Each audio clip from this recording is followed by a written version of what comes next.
Joel chapter number 1. Now, last week we introduced the book. We got down to about verse number 6, and just going to start reading in verse 1. We'll finish the chapter hopefully here tonight. Let me say it like this. We will finish the chapter tonight, okay?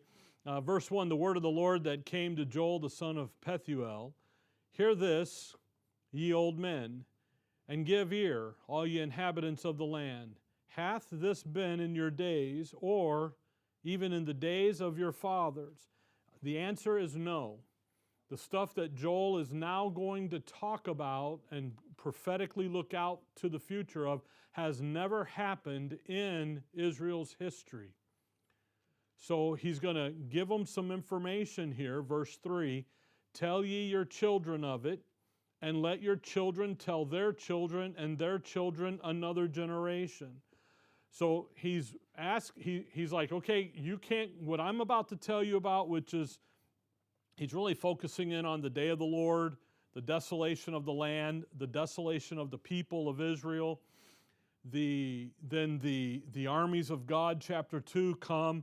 Actually, when we get into chapter 2 next week, or in a couple weeks, because next week Dad will be here and teaching. So the following week, when we get into chapter 2, then what happens is we'll see the armies of God and a great description of them fighting in the day of the Lord and the day of the great and terrible day and so forth. And then chapter 3, we see him go out and then deal with the Gentile nations that have come up against Israel. So what Joel is doing, verse 3, literally is, you guys need to get some institutional memory here.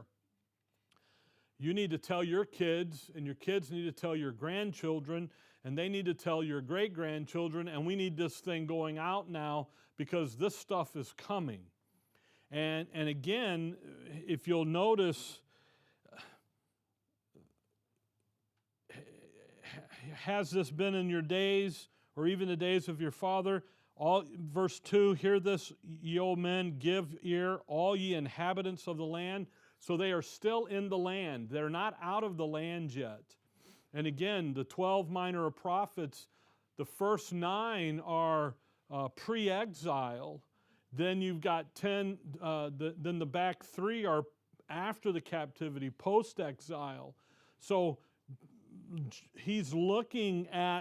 Joel is looking forward to the captivity that's on its way, but he's literally looking into the last cycle of that 5th course. If you remember back a year, or whatever it's been, when we started in the Minor Prophets, I showed you that 5th course of judgment has 5 little cycles to it. And Joel is literally looking out to the last of those cycles. Verse 4, that which the palmer worm hath left, hath the locust eaten, and that which the locust hath left, hath the cankerworm eaten, and that which the cankerworm hath left, hath the caterpillar. So here's what they're going to tell their children. Verse 4, there's going to be a pestilence. There's going to be a complete and total destruction of the land of Israel. And there's going to be a literal invasion of insects here, the bugs, but then there's also going to be a spiritual invasion and so forth. So the cankerworm, the palmer worm, the locust, the caterpillar, those animals destroy stuff, eat it down to the nub. Verse 5, awake ye drunkards, and weep and howl, all you drinkers of wine, because of the new wine, for it is cut off from your mouth.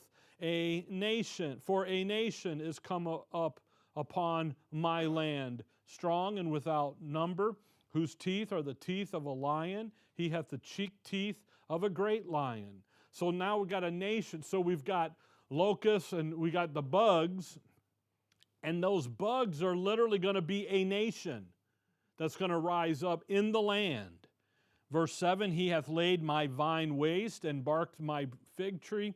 He hath made it clean bare, and cast it away. The branches thereof are made white. Lament like a virgin, girded with sackcloth for the husband of her youth. And again, you guys need to, you need to howl, you need to weep, you need to cry out. You need to, there's going to be tremendous travail over what Israel has now lost. So not only is Israel losing the land, they're actually losing the very people in the land. Complete and total destruction. And I know last time we looked and so forth. Go back to Proverbs 30, just to kind of remind ourselves as we move forward here. Proverbs 30. So we have an insect invasion, a pestilence it's called, and then we have a nation. Verse 4, Joel 1 verse 4, we have the pestilence, the plagues and so forth, and then verse 6 for a nation. So Proverbs 30 and verse 27, the locusts have no king, yet go they forth all of them by bands. So the locust, the bug, the insect, has no king. So if they don't have a king, then what are they not? A nation. Yet verse 6 of Joel 1 says what? A nation.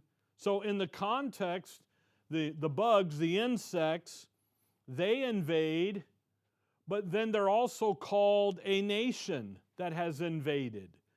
So literally, you're going to have, go back to Joel 1, you're going to have this picture here of some things that are coming into the land. If you look at verse 19, Joel 1 verse 19. O Lord, to thee will I cry, for the fire hath devoured the pastures of the wilderness, and the flame hath burned all the trees of the field. The beasts of the field cry also unto thee, for the rivers of waters are dried up, and the fire hath devoured the pastures of the wilderness. So now, look at what the locusts are described as. They're described as a flaming fire that's destroying things and devouring the land. So you've got really three things happening here on the land. You've got the locusts, and they come in and eat at it and destroy the land. Then you've got a nation that rise up, and they come in and they're going to destroy the people. And then you got a flaming fire that just comes out and wipes them all out. So we're not talking about a bug per se. Now, literally, there is a bug, a pestilence that will come. Just from last time, come over to Revelation chapter 9. Revelation chapter 9. And that issue of the locusts here, so Joel is talking more than a literal locust, palmerworm, cankerworm, and so forth. He's actually talking, again, I know of no literal locust that can do what verse 19 and 20, become a fire and completely wipe it out. Usually they're leaving a little nubs here and there. So the locusts, there's an invasion of them, but there's also something deeper happening here. And it's like the plagues of Egypt. Moses calls them the pestilence. Revelation 9, if you look there at verse 1, the fifth angel sounded, and I saw a star fall from heaven unto the earth, and to him was given the key of the bottomless pit. And he opened the bottomless pit, and there arose a smoke out of the pit, as the smoke of a great furnace, and the sun and the air were darkened by reason of the smoke of the pit. So the bottomless pit is open, and it's opened on the earth, and there's those, we've looked at it in the past, there's those three shaft areas in the Middle East. You've got a shaft down into hell in the Red Sea where Pharaoh and Israel crossed. You've got one at the bottom of the Dead Sea there, Isaiah 66, Isaiah 34. And then you've got another one over in the Euphrates River where you see the crazy zoo show up. So literally when the Lord comes back in His second coming, He's going to burn open the topography down there at the bottom end of the Dead Sea, and it's literally going to burn that opening and burn down into that shaft. And when the time is right, the angel's going to go over there and open that up, and smoke's going to come out, and it's going to darken. Verse 3, and there came out of the smoke locusts upon the earth. And unto them was given power, as the scorpions of the earth have power. Now, you see, we got locusts. Now, again, Joel? We got locusts. Proverbs 30, the locusts have no king. But look across at verse 11. Revelation 9:11. And they, this is the locusts, had a king over them. Isn't that so we're not talking about the bug. We're talking about some supernatural, spiritual, fallen angels, creatures. By the way, the king over them, verse 11, which is the angel of the bottomless pit. So see, this guy's an angel. So you've got the degenerative nature of sin at its primo here. So here come the locusts. Again, we're not talking about physical bugs now. We're talking about something spiritual, supernatural, spiritual creatures. And you keep reading verse 4. And it was commanded them that they should not hurt the grass of the earth, neither any green thing, neither any tree, but only those men which have not the seal of God in their forehead. You see, they're not out eating the bushes and like the bugs do. They're after who? Men. So they're attacking people. Verse 5, and to them it was given that they should not kill them, but they should be tormented 5 months. And their torment was as the torment of a scorpion when he striketh a man. And again, if you've ever been stung by a scorpion, it's not fun. Okay? And in those days shall men seek death, and shall not find it, and shall desire to die, and death shall flee from them. These guys want to die, and the Lord's not letting them die. Now watch the description, verse 7. And the shapes of the locusts were like unto horses prepared unto battle. And on their heads were, as it were, crowns like gold, and their faces were as the faces of men.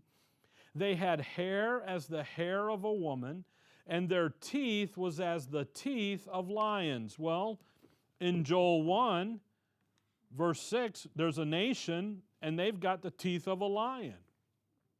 So you see, we're not talking about just the bug, the pestilence, that does come. But now we're talking about a spiritual, supernatural, these are wicked creatures, they're demonic creatures. They, by the way, verse 9, they had breastplates, and it were breastplates of iron. They've got bulletproof vest on. And their sounds of their wings was as the sounds of chariot, of many horses running to battle. They had tails like unto scorpions, and there were stings in their tails, and the power was to hurt men 5 months. These are some wicked creatures. So go back to Joel 1. Again, we looked at all that kind of last time. These things, think about that. They're constructed of horses and men and women and lion and the bugs. They got it all. These are some strange, supernatural, demonic creatures that are let loose, not to destroy the earth, the vegetation, but to go after and hurt men. So in Joel 1:6, when we read, for a nation has come up upon my land, strong and without number, whose teeth are the teeth of a lion, and he hath the cheek teeth of a great lion. Again, you think about who's the roaring lion, Satan, seeking to whom he may devour, and so forth. But what Joel is doing here is he is looking to a future time out there in that 70th week when there's literally going to be a pestilence of locusts, the bug that, again, Moses... are you still in Revelation? All right, look over at chapter 11. Revelation 11. You have the two witnesses here, verse 3, and I will give power unto my two witnesses Now that's going to be Moses and Elijah. And they shall prophesy 1,260 days, clothed in sackcloth. These are the 2 olive trees and the 2 candlesticks standing before the God of the earth. And if any man will hurt them, fire proceedeth out of their mouth and devoureth their enemy. Now that's what Elijah did with the worshipers of Baal. The fire came down and consumed. And if any man will hurt them, he must in this manner be killed. These have power to shut heaven, that it rain not in the days of their prophecy. Again, Elijah did that. And have power over waters to turn them to blood and to smite the earth with all plagues as often as they will. That's what Moses did. So just as Moses calls in the locusts and Elijah does his thing, these plagues come, they are doing what? Destroying the land. And then we have a nation that's going to come in and inflict torment upon the people who have literally lost everything. Back to Joel 1. See? And when you begin to think about this, these guys are wanting to die, and they can't. God won't let them. And what Joel is describing here is total destruction that's going to be brought on the land before Christ comes back, his second coming. That's, again, chapter 2 and chapter 3.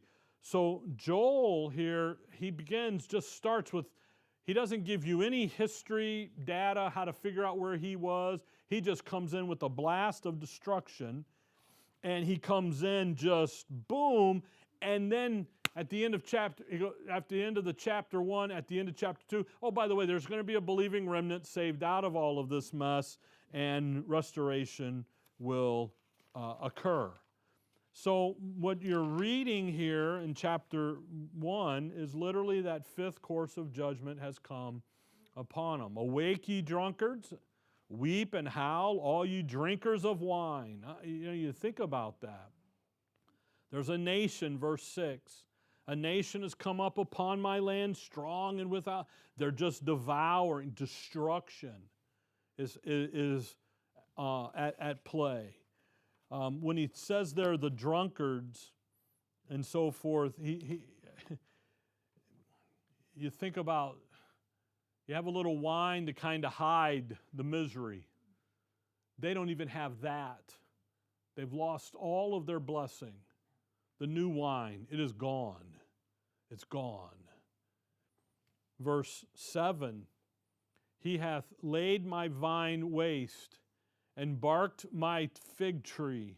He hath made it clean bare and cast it away, and the branches thereof are made white. So you've got the vineyard. Israel, Isaiah 5, is the vineyard planted. There's the vine tree. There's Israel's national history. The fig tree, there's Israel's religious, and it's cursed. It's gone. By the way, to bark a tree is to kill it. You remove all the bark, you kill it. He's destroying Israel as a nation. That nation that shows up, the Antichrist, is who it ends up being. And he's destroying the nation. Lament, verse 8. Lament like a virgin girded with sackcloth for the husband of her. Lament. They're begging. He's beginning to declare all this, to set it. We've never had this. It's coming. You need to lament. You need to cry. You need to weep. You need to howl. It's all of it. That thing in verse 5, for it is cut off from your mouth. All of the luxuries that you had are now all gone. All the external stuff that you had that you could hide behind is all gone.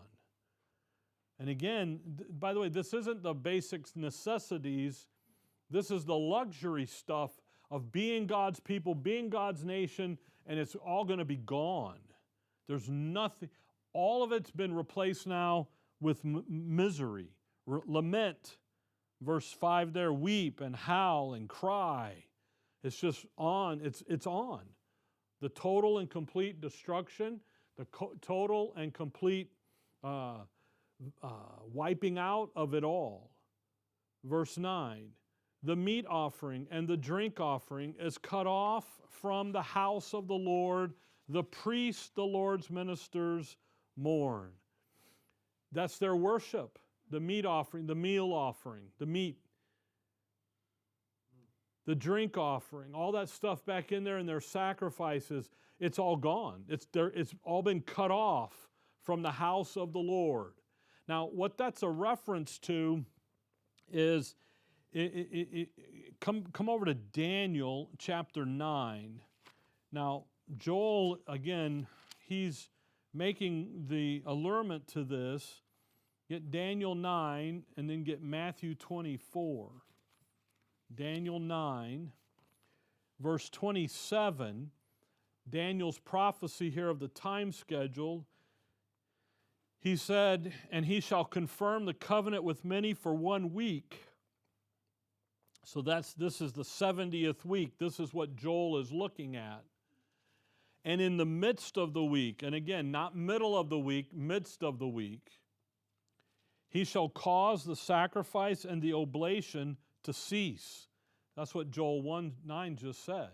He's going to cut that worship service off. The Antichrist, it's who he's talking about, and is going to come in chapter 8 of Daniel, peace policy. He's going to reestablish the sacrifice and the oblations, the temple worship. He's going to get all that back up and running, and then in the midst of the week, he's going to stop it. And when he stops it, he's going to cause a overspreading of abomination. He shall make it desolate, even until the consummation, and that determined shall be poured upon the desolate. And that's what Joel 1's talking about. So see, Joel isn't just looking at the 70th week. He's looking really at the end of it. And we'll see that here in just a little bit. Look at Matthew 24. Matthew 24. The Lord, in answering the question about what's the sign of the coming and of the end of the world and everything, he says in verse 15, when ye therefore shall see the abomination of desolation spoken of by Daniel the prophet, stand in the holy place. So who's the abomination of the desolation? That is the Antichrist. That's 2 Thessalonians 2, when he's sitting there as God, causing all that is worship to come and to worship him. He's going to take all of the religions of the world and put them right back under one. He says, when you see that, then let them which be in Judea flee into the mountains. Now it's time to get out of town. And it's time to run. So the Lord picks that up. Joel 1 verse 9, he says, look, the worship service is done. It's cut off. It is no more. So Joel is really looking at what's coming in the midst of the week event. So he's not just looking at the beginning or the totality. He's literally focusing in on the back half of the 70th week of Daniel. Now, go back to Joel 1, verse 9. Because the end of the verse, the priests, the Lord's ministers, mourn. Well, why do the priests mourn? Well, how do they get paid? Through the sacrificing, through the tithing. You see, how did the priests get their compensation? Well, they did it through the tithe system. They were Israel was farmers and shepherds, and they were to bring corn and wheat and figs and cattle, produce. Pigs. They weren't supposed to bring pigs. Okay, no pigs, no swine. So they're supposed to be bringing that kind of stuff. They're bringing in the tithe into the storehouse. Malachi 3. See, that warehouse that's designed to hold all the stuff so that the priesthood could be financed and carry on. He's mourning. Why is he mourning? He's got no income. Everything is gone. The land has been completely decimated and laid waste. All their stuff is just gone. So verse 10, the field is wasted, the land mourneth, for the corn is wasted, the new wine is dried up, the oil languished. All the stuff is destroyed. So notice what he does. He talks about the land being destroyed. then the people, the nation being destroyed. Now the priests are mourning. Verse 11, be ye ashamed, O ye husbandmen. Howl, O ye vine. Who's the husbandman? That's the farmer. Now he's going to talk to the farmers. And what are they going to do? They're going to howl for the wheat and for the barley because the harvest of the field is perished. They're howling. Why? It's all destroyed. There's nothing for them to go do. They can't go eat. They can't go do anything.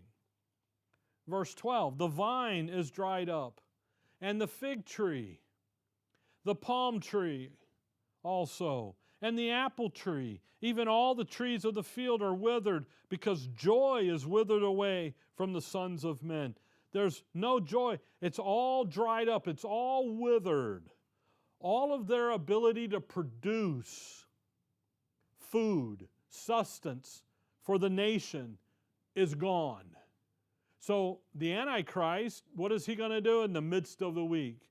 He's going to institute that mark of the beast, and you can't buy or sell, okay? So then what somebody says to me one time is, hey, Rick, why don't they just build some gardens and make their gardens? The land can't produce.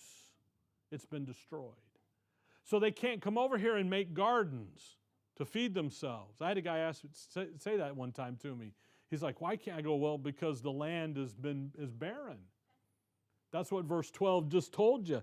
There's no planting a happy garden or a victory garden or a get out of jail garden. It's gone. So what do they have to do? When you see that desolation, flee to the wilderness, get to that table, and let God provide for you the manna and the substance, and off you go. So he talks to the farmer. Verse 13. Gird yourselves and lament, ye priests. Now he's going to go back and talk to the priest again. Howl, ye ministers of the altar, come, lie all night in sackcloth, ye ministers of my God. For the meat offering and the drink offering is withholden from the house of your God. The ability to carry on. The priest, very interesting. Their job was to run the nation. That's why they had a chief priest, a high priest, a chief priest. Their job was to run the government of the nation, but it's all gone. The land is desolate. The people who occupy the land are desolate. They're gonna howl. They're just gone. So, verse 14. Here is the recommendation of Joel. Sanctify ye a feast, call a solemn assembly, gather the elders and all the inhabitants of the land into the house of the Lord your God, and cry unto the Lord. Now, isn't that interesting? What's the recommendation? Gather a solemn assembly. Now, that solemn assembly, when you study it out, and we're not going to do it just for time, it actually ends up being the Feast of the Tabernacles, where the assembly is going to be the kingdom. It's literally what he's looking at. But what Joel is telling them is, look, guys, the only place that they can turn to is the Lord. See? If they have any spiritual gumption at all about them, then what are they going to do? They're going to go and turn to the Lord. Now, the believing remnant do that, and we'll see that as we progress through this, especially in chapter 2. There at the end of that chapter, there's that remnant in whom the Lord shall call. But what you have here is come back with me to Leviticus 26. Is you have literally exactly Joel 1:14 is exactly what Moses has told them in Leviticus 26 that they have to. Here's the answer that Moses gave them. Okay? And when he tells them about the 5 courses of judgment and how they're going to work and how they're going to operate and the prophecy and everything, Leviticus 26, verse 27 is where the fifth course begins, and he begins to talk about the captivity in 33 and 32, 33, verse 40. By the way, more than the captivity happens in the fifth course. There's more things happening along the way. But look at verse 40. If they shall confess their iniquity and the iniquity of their fathers, with their trespass, which they trespassed against me, and that also they have walked contrary unto me, and that I also have walked contrary unto them, and have brought them into the land of their enemies, if then their uncircumcised hearts be humbled. By the way, uncircumcised heart. Isn't that, man, that's Acts 7 and Stephen. They're not believing. They're in apostasy. And they then accept of the punishment of their iniquity. Then, see the if and the then will I remember my covenant with Jacob, and also my covenant with Isaac, and also my covenant with Abraham will I remember, and I will remember the land. When Israel, when they acknowledge that they are in the position, that they're in this position because of their failure to keep the law covenant, when they learn the lesson that the law covenant was designed to teach them, he says, then, and only then, will I go back and deal with them under the basis of the Abrahamic covenant. But until they get there, I'm dealing with them under the law covenant, because that's where they put themselves. By the way, the Abrahamic covenant is where they get all the blessings from. Okay? You got to remember, interesting thing. Come back to Exodus 2. Exodus 2. On Monday nights, we've been doing an Old Testament survey with the young folks. And when we went through Genesis, we looked at this a little bit. Exodus 2, verse 24. Exodus 2, verse 24. Moses here has been, he's been trying to help God, been rejected. He's running to the backside of the desert. Verse 24, and God heard their groaning, and God remembered his covenant with Abraham, with Isaac, and with Jacob. And God looked upon the children of Israel, and God had respect unto them. Why did he have respect unto them? They weren't a bunch of good people. He had respect on them because they were the Abrahamic covenant part. Then chapter 3, verse 1, 2, and 3, that now we have the burning bush where he talks to Moses and Moses goes back. So go back there to Leviticus 26. You got to remember, here, the Abrahamic covenant was an unconditional covenant. God says, I'm going to do this, and I want you to participate with me. I want you to be my nation, Abraham, and your seed, and I want you to come and I'm doing this, and I'm choosing you to come and be a part of it. But the law covenant wasn't that way. Come over to Galatians 3. Galatians 3. The law covenant was a conditional covenant agreement. The law covenant was an if and a then. And that's the Leviticus 26. If you hearken, then I'll bless you. If you don't, I'm going to nail you. And the way to get out of it is to come and say and acknowledge that why we are this way, why the land is desolate, why the people are destroyed, why things aren't where they're supposed to be, is because we could not do and fulfill the law covenant that we begged for. And we need you, Jehovah, Messiah, to come and to do for us. And when they do that, then he will remember the Abrahamic covenant and carry them out. Galatians 3:19, wherefore then serveth the law? It was added because of the transgressions, till the seed should come to whom the promise was made, and it was ordained by the angels in the hand of the mediator. See, the law was added because of what? The transgression. See, the law was added to give Israel the knowledge of their sin, and therefore the knowledge of their failure. They couldn't do it. If you come back to Romans, and again, this is what Paul, the revelation given to Paul, helps us with so much. And if you look at Romans 10, we were talking about some of this in our Corinthian study in the past. Verse 3, for they, and this is Israel, being ignorant of God's righteousness and going about to establish their own righteousness, hath not submitted themselves unto the righteousness of God. For Christ is the end of the law for righteous to everyone that believeth. What was the law pushing Israel to? To Christ, to the Messiah, to Jehovah. Why? Because, hey, we're sinners. We failed.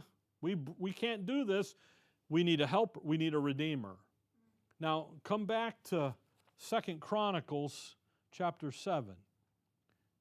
So, get back into this. So, the lesson of the law, all right, hey, you guys want to get, what's the recommendation? Lord, we need the help. We can't do this. We acknowledge, that prayer of Daniel in Daniel 9 is tremendous. It's Leviticus 26, 41, 42, 40, 41, where he comes in and he confesses a national confession that we're here because we broke your law. 2 Chronicles 7, verse 12. And the Lord appeared to Solomon by night. And said unto him, I have heard thy prayer and have chosen this place to myself for a house of sacrifice. That place, chapter 6, verse 6, is Jerusalem. But I have chosen Jerusalem, that my name might be there, and have chosen David to be over my people Israel. That's Leviticus 6, 2 Chronicles 6, verse 6. So he chose Jerusalem to put his name, to put his house, to put the family. Okay? By the way, it's why it's a mess over there today. Because Jerusalem ultimately belongs to who? To God. And the Gentiles, dumb-thump man, thinks they can take it away from him, and it's not going to happen. 2 Chronicles 7.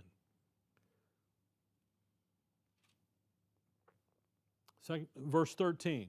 If I shut up heaven that there be no rain, or if I command the locust to devour the land, and now this is where we're at in Joel 1.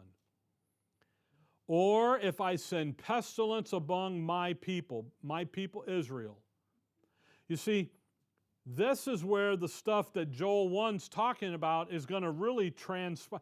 That's why I've said it over and over again. The stuff that happens in the book of the Revelation, it's not worldwide. The intensity of it is Middle East. It's on Jerusalem and Israel. Now, it is felt worldwide. Yes, it's impacted, but it is not designed to wipe America off the earth. It's just not.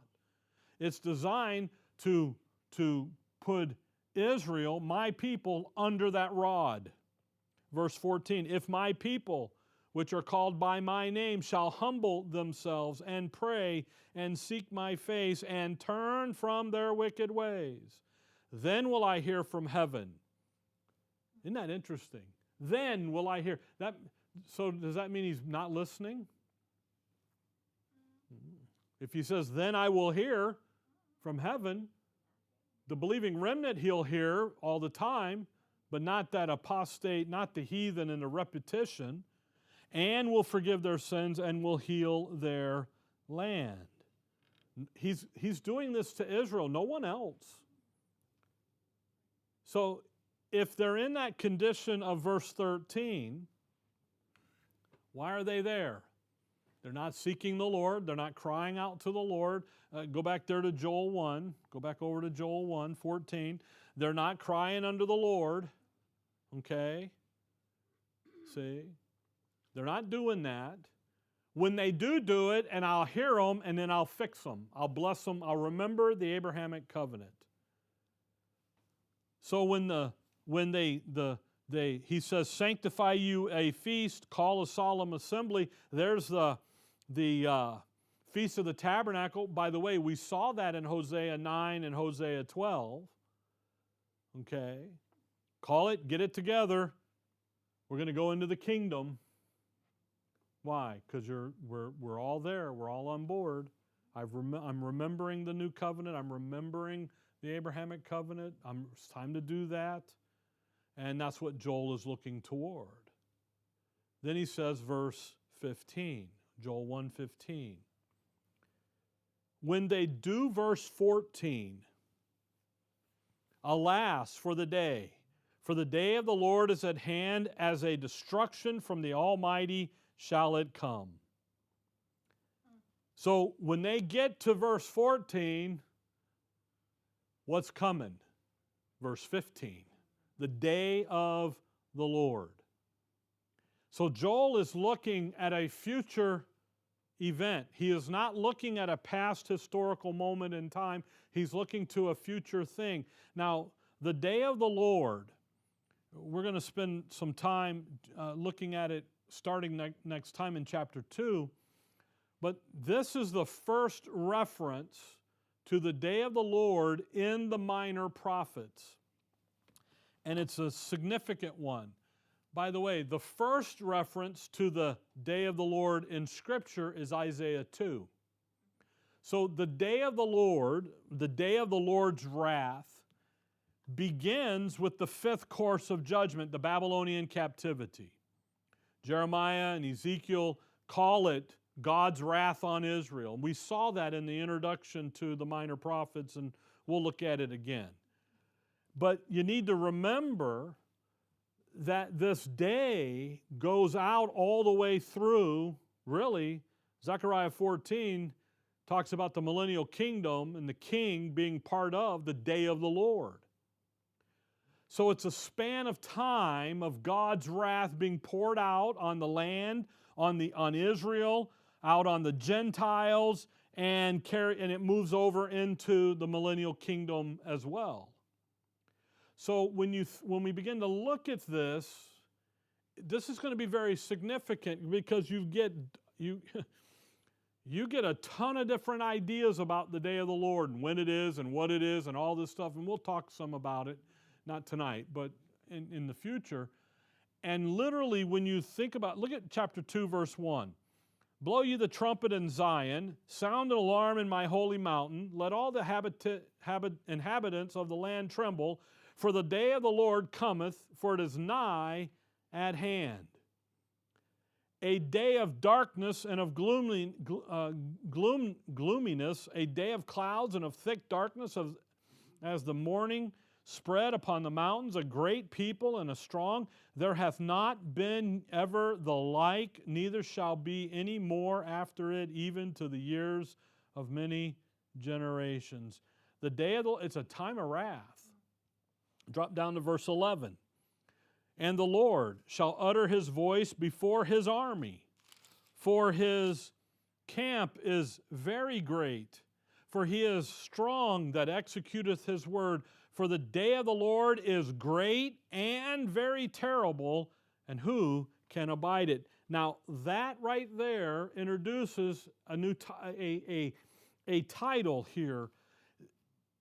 Between verse 1 and verse 11, there's a very vivid description of the armies of heaven coming and fighting. Okay? By the way, it's not saints. It's the angelic host, okay? And it always amazes me when people think we're going to come back and fight with the Lord. No, by the way, they get that from onward Christian soldiers go off to battle and fight. They get that from songbooks idea. When you think about Scripture, nowhere does he say he's coming back with his saints in a battle array type of context. The day of the Lord. Now we're going to have something, so we'll go through the detail when we get into there, but there's a great and terrible and very terrible part of this day. A day has different sections. An evening and a morning make the day. So there's different parts to the day. And the part that he's going to focus in on is the great and very terrible day, that expression. You'll hear it'll say great and dreadful day. He's focusing in on specifically the second coming itself. The flaming fire taking vengeance, laying waste. And that's literally going to be the part of the wrath that is most intense that he's going to focus on. Chapter 2, if you look there at verse 30, and I will show wonders in the heavens and in the earth, blood and fire, pillars of smoke.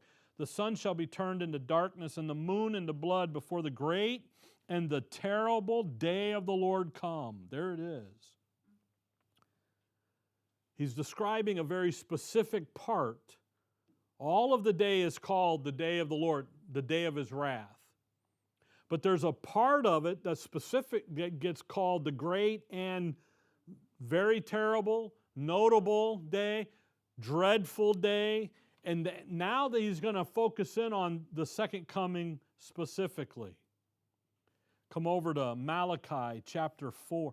By the way, in chapter 3, if you look there at verse 14, which is going to be about the battle of Armageddon and the Gentiles, he says, multitudes, multitudes in the valley of decision. For the day of the Lord is near in the valley of decision. There you go. Malachi chapter 4. Malachi chapter 4. Look at verse 5. And again, this is why you have to kind of be careful with this. And I don't want to, I'm just kind of introducing it because of Joel 1 verse 15. Look at Malachi 4 verse 5. Behold, I will send you Elijah the prophet before the coming of the great and dreadful day of the Lord. You see that verse? Now that verse gets butchered because people don't read it. When is he sending Elijah the prophet? Before the great and dreadful day of the Lord. When do we know that the two witnesses operate in the book of Revelation? Revelation 11.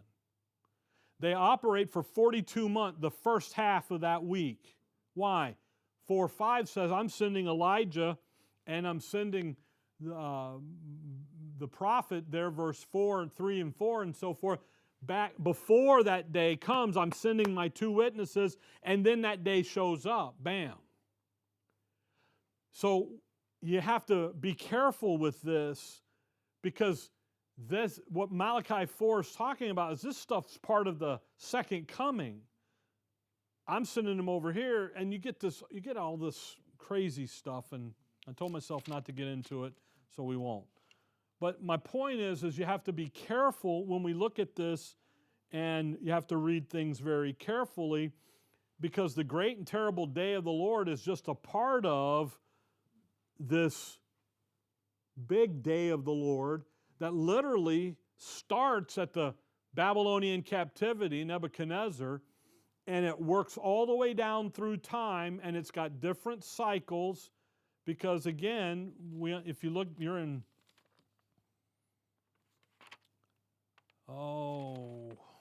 Malachi 4 there. Look at verse 2.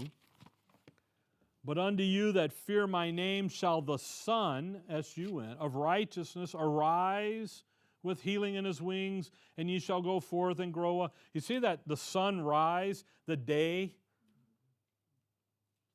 the evening, destruction, darkness, nighttime. The morning rises and there's healing in the wings. A new day is dawned. So you've got all of that. Go back to Joel. We need to finish Joel. Going on here. So alas for the day. For the day of the Lord is at hand. Here comes His day. Isaiah 2, to bring the haughty low and to wage the destruction and the war out on His enemies. His people and His enemies. So what's He going to do? He's going to destroy. He's going to cause the pestilence to come in, destroy the land. He's going to cause the Antichrist and a wicked nation come up against them and take them, carry them away, destroy the people. And then He's going to have this fiery flame of fire come out which is him, his destruction, his day, and he's laying it all waste. Why? Because they do not hearken and don't seek, and they're under that fifth course of judgment.